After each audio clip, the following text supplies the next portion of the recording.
जैसे वरदान नहीं अभिशाप हूँ मैं, मुझे गर्भ में मारा जाता है। जैसे वरदान नहीं अभिशाप हूँ मैं, मुझे गर्भ में मारा जाता है। मेरे जन्म होने से पहले ही अस्तित्व मिटाया जाता है। इतने जुर्म सहकर भी लफ्ज़ों पर कभी नाम नहीं होता। जी जनाब, एक स्त्री का जीवन भी कभी आसान नहीं होता। कभी बेटी, कभी पत्नी, कभी माँ का किरदार निभाना होता है, और घर में कोई रूठ जाए तो सिर्फ मुझे मनाना होता है। भाई को स्कूल मिले लेकिन मेरे हिस्से में आता है। इस भेदभाव के कारण ही हमें अनपढ़ गँवार कहा जाता है। फिर माँ बाप भाई बहन सब कुछ छोड़कर एक दिन मुझे पराए घर भी जाना होता है। जी जनाब, एक स्त्री का जीवन कहाँ आसान होता है। फिर फिर जवानी में एक अनजान शख्स के साथ मेरा विवाह कराया जाता है। फिर जवानी में एक अनजान शख्स के साथ मेरा विवाह कराया जाता है। सास ससुर पति पत्नी जैसे रिश्तों में लाया जाता है। फिर जवानी में एक अनजान शख्स के साथ मेरा विवाह कराया जाता है।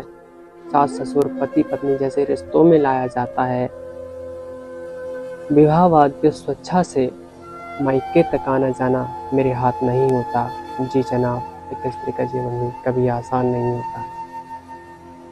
मेरे माँ बनने से पहले ही लिंग चेक कराया जाता है। मेरे माँ बनने से पहले ही लिंग चेक कराया जाता है, और यदि गर्भ में लड़की हो गर्भपात कराया जाता है। मेरी माँ बनने से पहले ही लिंग चेक कराया जाता है, और यदि गर्भ में लड़की हो गर्भपात कराया जाता है। किस बच्चे को जन्म देना है और किसको नहीं देना, ये तक मेरे हाथ नहीं होता। जी जनाब, एक स्त्री का जीवन भी कभी आसान नहीं होता। दुर्भाग्य से यदि पहले पति खत्म हुआ दुर्भाग्य से यदि पहले पति खत्म हुआ तो एक खेल खिलाया जाता है, और सती प्रथा के नाम पर मुझे जिंदा जलाया जाता है।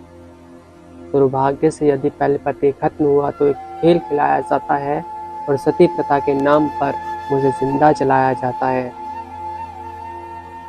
अपनी जिंदगी की अंतिम सांसें तक लेना मेरे हाथ नहीं होता। जी जनाब, एक स्त्री का जीवन भी इतना आसान नहीं होता। जी जनाब, स्त्री का जीवन भी कभी आसान नहीं होता।